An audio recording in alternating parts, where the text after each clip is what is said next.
Efirimiz davam edir əziz tamaşaçılarımız. Az əvvəldə haqqında danışdığımız kimi Ukraynada vəziyyət gərgin olaraq qalır. Biz də bununla bağlı efirimizə politoloq Rəşad Bayramovu dəvət eləmişik. Rəşad müəllim, xoş gəlmisiniz. Sabahınız xeyir olsun. Sabahınız xeyir. İstəyək ondan başlayaq ki, sizcə Ukrayna müharibə başlayandan bəri demək olar ki, bəlkə də ən çətin mərhələsini yaşayır. Sizcə niyə məhz o həmin mərhələ indi başladı? Ümumiyyətlə, bu böhranın əsas səbəbləri nələrdir? Həqiqətən də Ukraynada vəziyyət daha da gərginləşib deyə bilərik. Bəli. Çünki bütün istiqamətdə gərginlik müşahidə olunur. Bir tərəfdən Rusiyanın davam edən və hər gün daha da aqressivləşən təcavüzü, digər tərəfdən korrupsiya qalmaqalları fonunda həm daxildə artan etirazlar, həm bu istiqamətdə beynəlxalq təzyiq və ən nəhayət Amerika Birləşmiş Ştatlarının haqqında danışılan sülh planının ortaya çıxması.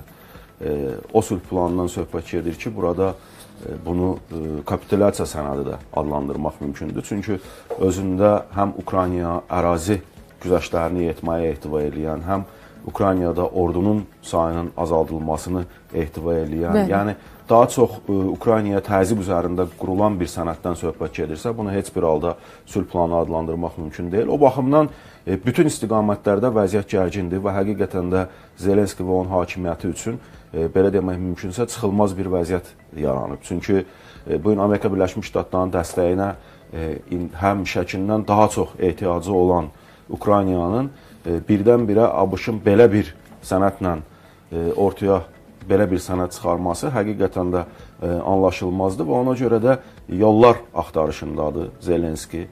Təbii ki, Avropa İttifaqı və İstəklər koalisiyasındakı Ukraynanın tərəfdarların heç bir halda belə bir planla belə deyək, razılıq verəcəyi ehtimalı yoxdur. Amma məsələnin ikinci bir tərəfi də ondan ibarətdir ki, bu günləri hər nə qədər birbaşa silah, texnika və yardım etməsə də Ukraynaya, amma üçüncü ölkələr vasitəsilə, yəni NATO ölkələri, Avropa İttifaqı ölkələrinə həmin silah və texnikanı satmaqla ABŞ hələ də Ukraynanın belə deyək, dəstəklənməsində bu və digər şəkildə iştirak edir.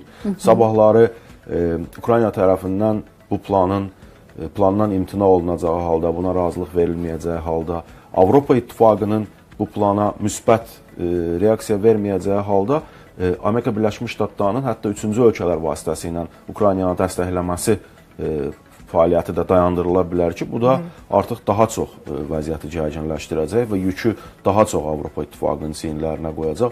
Onlar nə qədər bu yükü çəkməyə hazırdılar, o özü də sual altındadır. Ona görə də artıq Zelenski yenidən diqqətləri Türkiyəyə doğru yönətmək məcburiyyətində qaldı. Çünki Türkiyə NATO-nun ikinci böyük gücüdür və indiyə qədər Rusiya ilə Ukrayna arasında əldə olunan, istəyir ABŞ-ın vasitəsilə, istəyir digər əldə olunan razılaşmaların ən böyükləri məhz Türkiyə vasitəsilə həyata keçirilir.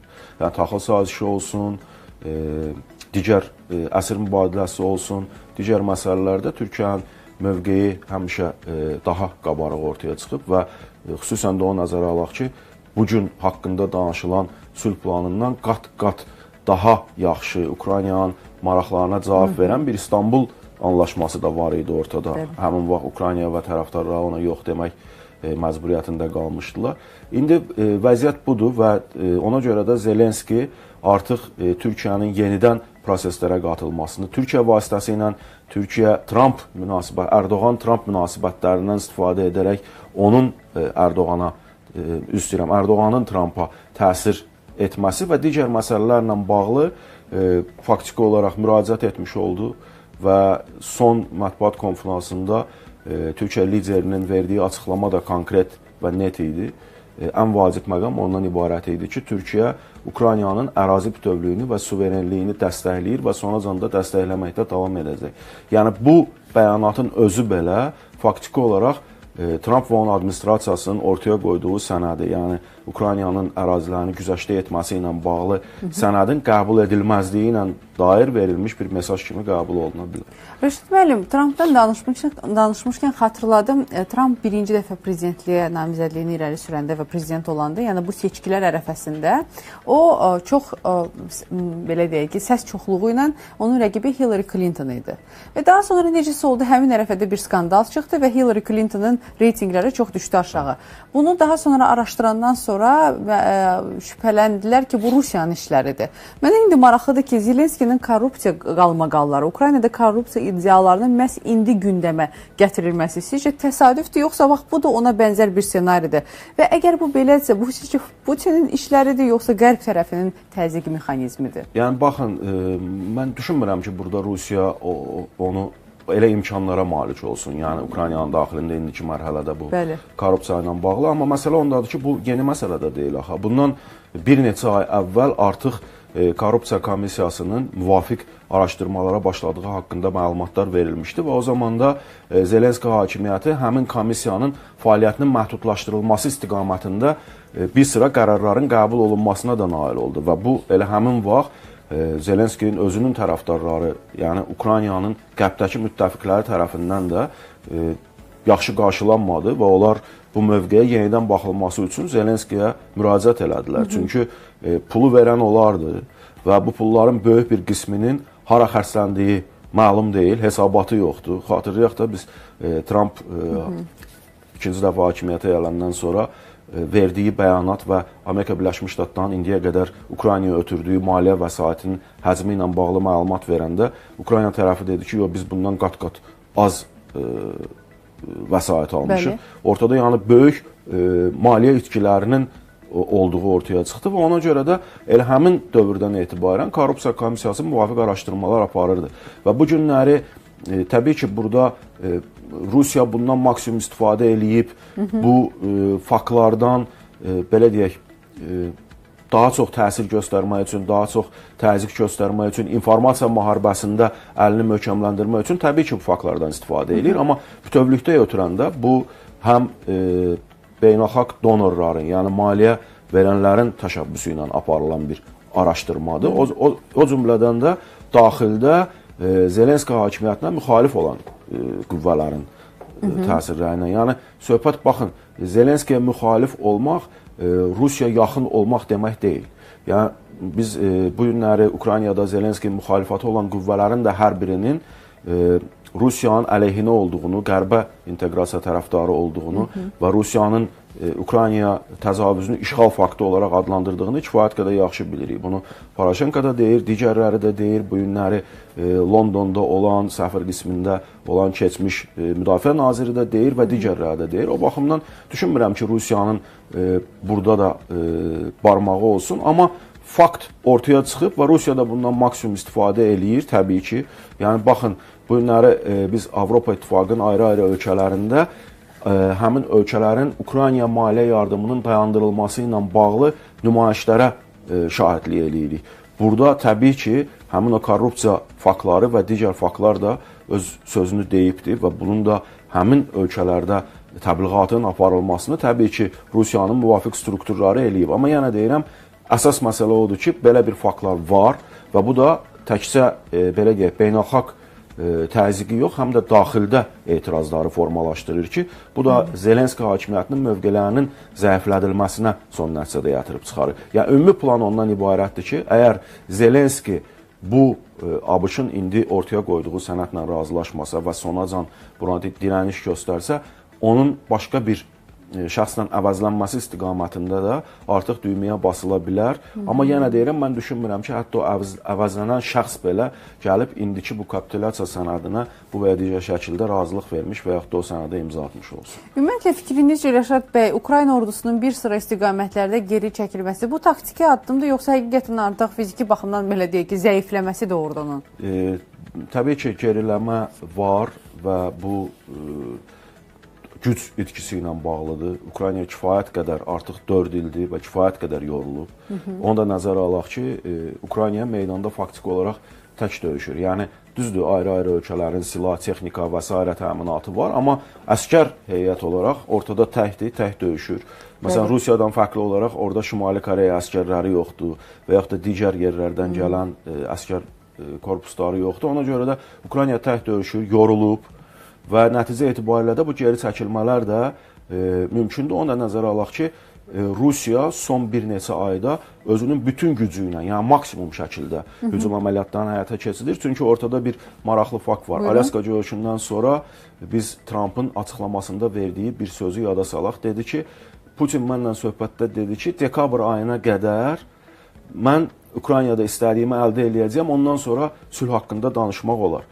Və indiyə qədər Trumpın da müvafiq sanksiyaları tətbiq etməməsi, bir pauza götürməsi danışıqlarda və s. axırı gəlib dekabr ayına qədər gəlib çatır məsələ və Putin faktiki olaraq Trumpa verdiyi sözü də yerinə yetirir. Maksimum daha çox ərazini nəzarət altına alıb Ukraynanı belə deyək, alçaldıcı sülhə məcbur etmə faktiki ortadadır. Amma yenə deyirəm, baxın, bütün dünya belə Ukraynaya dəstəyi dayandırsa, hər kəs belə bu dəstəkdən imtina eləsə, Ukrayna ən azından partizan müharibəsi çərçivəsində bu müharibəni davam etdirmək məcburiyyətindədir. Çünki torpaqların itkisi Zelenskinin tək başına və yaxud da Zelenski hakimiyyətinin tək başına verəcəyi qərar deyil və ondan sonra kimin gəlməsindən asılı olmayaraq da hər hansı bir liderin belə bir sənədə imza atması mümkün deyil. Rəşad bəy, bizə hal-hazırda redaktorumuz bir xəbər göndərdi. Demək ki, Financial Times nəşri, bu indi çıxan xəbərdir.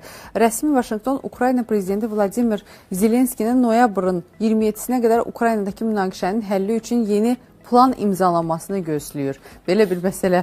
Bəlkə bu açıqlamanı da şərh etmək istərdiniz. Təbii ki, baxın, söhbət ondan biz əslində gözlənilirdi belə bir bəyanat verilməsi. Çünki 2 gün bundan qabaq Amerika Birləşmiş Ştatlarının dövlət katibi faktiki olaraq belə bir sənədin hazırlandığını etiraf etdi və tərəflərin hər ikisinin müvafiq güzəştlərə getmək məcburiyyətində olduğuna dair də bəyanat verdi. Amma Rusiyanın burada nəyə güzəşt? Əgər Rusiya Ukraynanın tutduğu ərazilərin böyük hissəsini özündə saxlayıb, yalnız Xerson və Zaporojyedən bir qism ərazilərdən geri çəkilirsə, bunu Rusiyanın güzəşti kimi təqdim eləmək və onun fonunda Ukraynaya sən Donbası versən, Krımı tanı və s. demək, Rusiya ərazisi olaraq tanı demək, bu bərabər güzəştdən söhbət getmir burada. Yəni deyirəm, burada Ukraynanı məcbur etmə var və təbii ki, mən düşünmürəm ki, ayın 27-si olmur, lap dekabrın 27-si olsun. Düşünmürəm ki, Zelenski buna həd etsin və bu və ya digər şəkildə həmin sənədi imzalasın. Ən, belə deyək, pis halda Zelenski ümumiyyətlə hakimiyyətdən çəkilə bilər, amma o cür biabırçı bir... Yəni, istefa verərək çıxa bilər hakimiyyətdən? İstefa verər, çəkilər, amma elə bir sənədi imzalamaz. Yəni, ən pis halda deyirəm.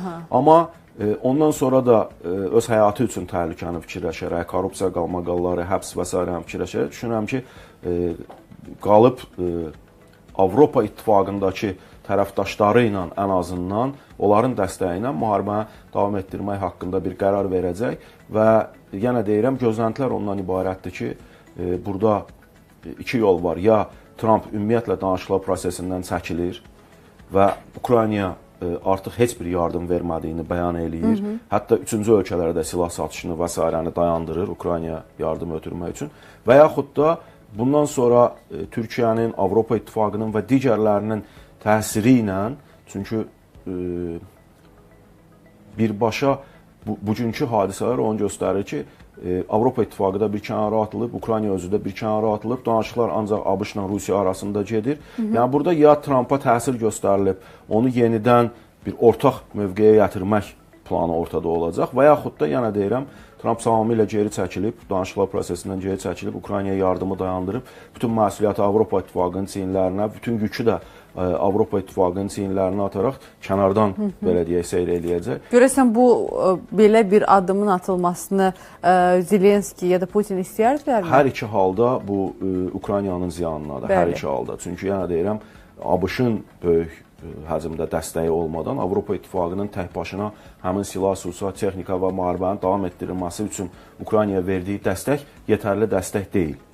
Yəni istənilən halda bu günləri ABŞ-ın və konkret olaraq Trumpın proseslərdən geri çəkilməsi Ukraynanın təbii olaraq ziyanlı olacaq. Amma yenə deyirəm, Ukraynanın da bütün təzyiqlərə baxmayaraq indiki şərtlər daxilində bu sənədə imza atması mümkün deyil. Bəs Rəşad müəllim, necə düşünürsünüz? Əgər Zelenski hakimiyyətdən gedərsə, Zaluzhny onun yerinə gəlib daha yaxşı idarəçi qismində iştirak eləyə biləcəkmi? Yəni ki, bu məsələni daha düzgün, daha obyektiv həll eləyə biləcəkmi? Biz söhbət obyektivlikdən, düzgündən də daha çox.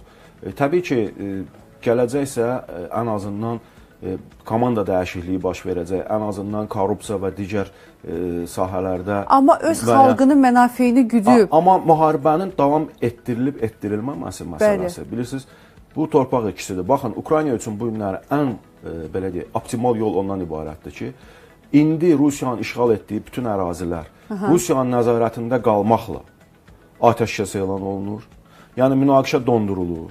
Azərbaycan və Ermənistan arasında olduğu kimi. Münaqişə dondurulur, diplomatik danışıqlar dövrü başlayır. O müddətdə dağıdılmış infrastruktur bərpa olunur, digər fəaliyyətlər həyata keçirilir və bu məsələ növbəti mərhələyə, sonrakı dövrə saxlanılır. Amma Rusiya tərəfi deyir ki, bu günləri işğal altında saxladığı ərazilərin Rusiya ərazisi olaraq tanınması haqqında mütləq şəkildə qərar qəbul olunsun. Yəni söhbət atəşkəsdən getmir. Və bunu da yenə deyirəm, baxın, heç bir dövlətin, prezidentinin, parlamentinin və yaxud da hökumətinin ərazi güzəştlərinə getmək kimi bir səlahiyyəti yoxdur. Yəni bu konstitusiya ilə də qadağandır. Ona görə də müvafiq olaraq bunun üçün ən azından referendum keçirilməlidirmi? İndiki müharibə dövründə Ukraynada referendum keçirmək mümkündürmü? Yəni Amerika Birləşmiş Ştatlarının və Rusiyanın bu tələblərlə çıxış eləyəndə bunun həllini necə gördükləri ilə bağlı suallar açıq olaraq qalır. Yəni bunu Zelenski tək başına belə bir qərar versə belə, bu axı mümkün olmayan şeydir və heç kim tərəfindən qəbul olunmayan bir şeydir. İkinci bir tərəfdən Ukraynanın təhlükəsizliyi üçün hansı addımlar atılır? Yəni əgər silahının limitlə olması ilə bağlı müvafiq maddə varsa sənəddə, əgər qoşunların 2 dəfə sayının azaldılması ilə bağlı tələblər varsa sənəddə və üçüncü hər hansı bir ölkənin Ukrayna ərazisində qoşun yerləşdirilməsi ilə bağlı qadağalar varsa, yəni bu ölkənin bundan sonra təhlükəsizliyi necə təmin olunacaq? Bütün bunların heç biri yoxdur deyənəm, yenə deyirəm, düşünmürəm ki, biz yaxın dövrlərdə Ukraynada sülhə şahidlik eləyək və yaxud da hər hansı bir sülh sazişinin imzalanmasını görək. Düşünmürəm belə olacağını. Bəli, vaxt göstərəcək ki, o dekabr məsələsində, dekabrın gəlməyindən sayılı günlər qalıb. Görək ki, tarix gözümüzün önündə necə dəyişəcək. Çox sağ olun ətraflı şərhinizə görə Rəşad müəllim. Əziz tamaşaçılarımız, nəzərinizə çatdıraq ki, bizim qonağımız politoloq Rəşad Bayram.